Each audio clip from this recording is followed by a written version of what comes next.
All three powers are now into the mix in the women's team final at the Poutre Stadium. Canada working on its second apparatus, the uneven bars. Here's Emily Fournier. And Scott, she has intricate pirouette work, and she has two tricks in her routine named after a former Canadian national team member, Koyuki Oka. There's the Oka, and she does it right into a big release move. Ginger, and she's got it. I'm impressed with how Fournier is actually handling this competition. Without personal coaches, she struggled a little bit in training, but it doesn't matter what you would do in training. Competition is where it counts. Out of the Gymnastics Club in Montreal, Emily Fournier was solid on the vault for Canada. Here's another look at her bars. She was telling me how much she's been struggling, but there's no evidence of it here. Airtime to spare on that Ginger release move that will impress the judges. Canada got a good start to the competition on the vault. There's her teammate Lise Leveillé, Katie Rowland. 9-1-6-2 for Emily Fournier, so she's 2 for 2 so far in this team final for Canada. One of the young Australian gymnasts, Trudy McIntosh, 14 years old, to the vault. And Scott, you're looking at Australia's future. This kid is dynamite. Her first vault was a 9-1-6-2. Now a second. They will average the score for a total. Very few people in the world can do this vault. It's a front, in the layout position, completely a blind landing. She knows exactly where the floor is. Said the best moment of her life was when she was selected to the Commonwealth Games team. It came very late. And who can blame her? What a moment. Watch, bumps it way up. Not tuck, not pike. That is pure layout. Coached by Mark Carlton, who is on the Australian coaching staff here in KL. Now back to the uneven bars and Veronique Leclerc. And you know, Scott, she has to have a heavy heart right now. She had all her hopes on a gold medal on vault. That possibility has been dashed.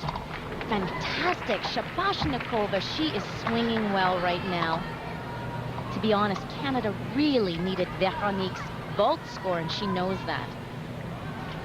But discipline is the name of the game in this sport, and she's showing a lot of it right now. Swinging well. Michelle Charon steps in for the release move.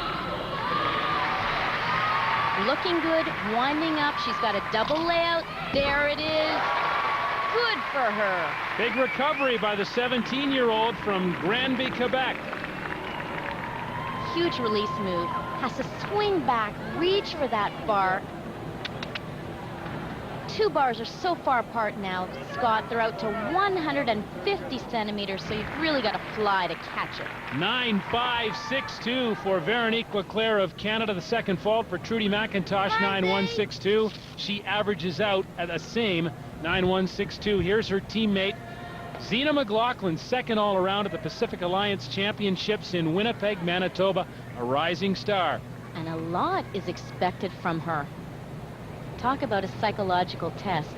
She's the leader of this team, and she's expected to win, and boy, she looks like she's right on the mark. Yurchenko layout 1.5.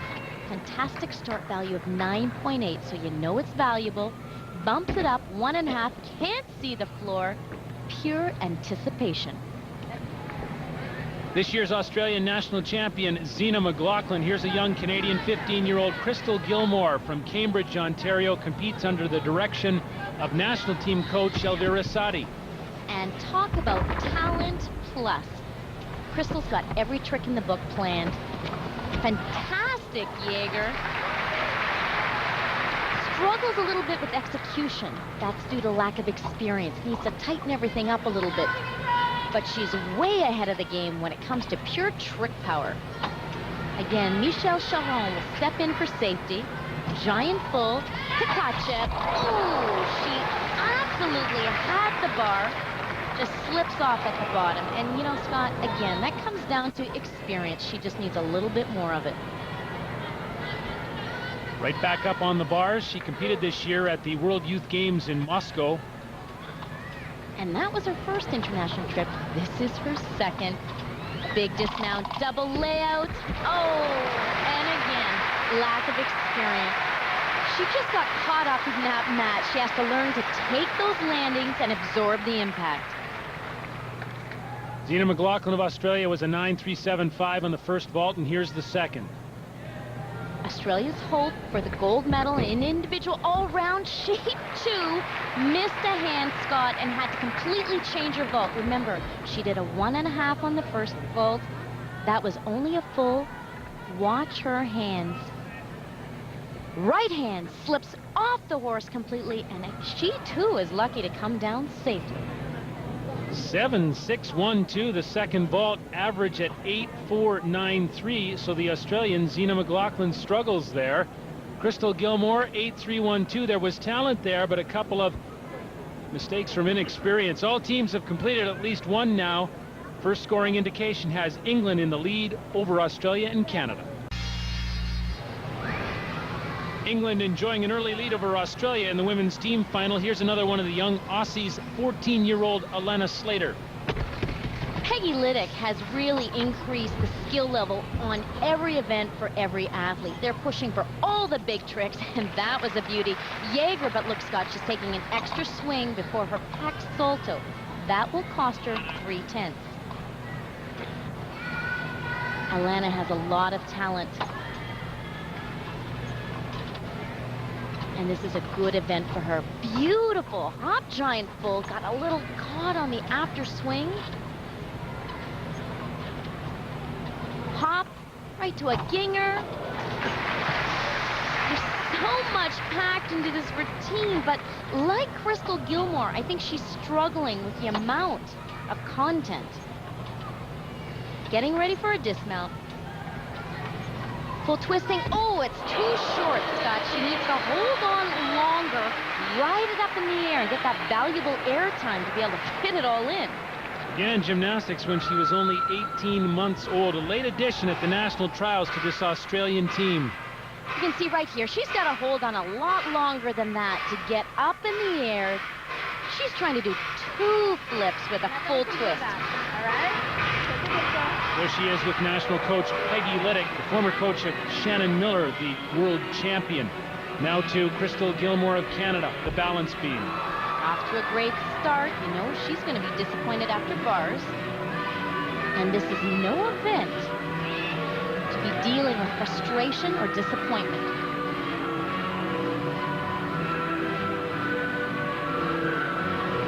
Back handspring, full twist. Look at that. Very few athletes in the entire world do that, and she's already doing it at such a young age.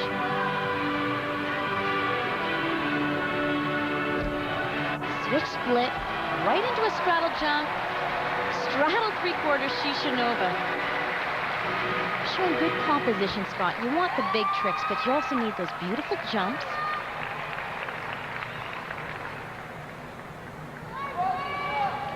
Looking very poised, a lot of confidence. Remember, this event is physical, technical, and psychological. Oh, needed to pull that to a finished position. It actually didn't look that crooked. So she's off the beam. That will be a major deduction for Crystal Gilmore. Canada is actually working one apparatus ahead of the Australians and the English. This is the third event in this team final for the Canadians. And Canada needs every score desperately. And that ball is going to hurt. Now, it's not that she can't do these skills, Scott, but right now her program is probably a little bigger than she can handle under pressure. Round off back handspring, 2.5, still fighting right to the end. She's the pride of the Cambridge Kips and a key member for Team Canada here in Kuala Lumpur. There's her coach, Elvira Sadi. And it all comes down to experience, but this is a huge dismount. Combination tumbling, so tough to do. Round up back handspring, she has to keep it straight. Right to the 2.5, blind landing. Here's her back handspring tucked full. She's way up above camera level. You can see how narrow that target has to be. She's aiming for every landing. 8.925 for Crystal Gilmore of Canada after the fall off the beam. Now to Annika Reeder of England. 2 vaults for this English veteran. And she's a powerhouse. likes this event, and she's good at it. Soup half front layout. That's the Phelps, named after American J.C. Phelps. Annika Reeder came up with a brilliant floor exercise for England. Now she is slightly piked in the air. Right here, she should be laid out, slight pike, but that's only a minor 0.1, 0.2. 9-3 the score on the first vault for Reeder. Now to the second, and remember, over these two vaults, they average the score for a total. You know, Scott, her confidence has to be up after a good performance on the first one, but you're right, they both count, so the pressure is still on. Setting up, and the approach. The speed is important here. You need a lot of it. She's dynamic, and that was a much better vault. Better position in the air, showed the judges a nice straight body layout. She'll hope to better a 9-3. Let's go back to Canada and the balance beam and 16-year-old Lise Leveillé from Burnaby, BC. There is her coach in the audience. Paid her own way to get here. That's Nancy Beyer. Paid her way to get here to see her athlete compete at the Commonwealth Games. Talk about dedication. Lise's mom is also in the audience, and Lise has not seen her in 3 weeks. Back handspring, layout, layout. I'll tell you what she's seen a lot of, and that's that balance beam. Lise is a balance beam specialist. Rock solid, and that's what Canada has to depend on. Came up with a great result for Canada at the Pacific Alliance Championships in Winnipeg this July. She was 5th in a great field. While making her mark, Scott, Canada needs beam workers, and look at this. Punch front with a jump before and after. Every time you do combination work, the judges reward you with bonus points. And Lise is trying to get every 10th for Canada.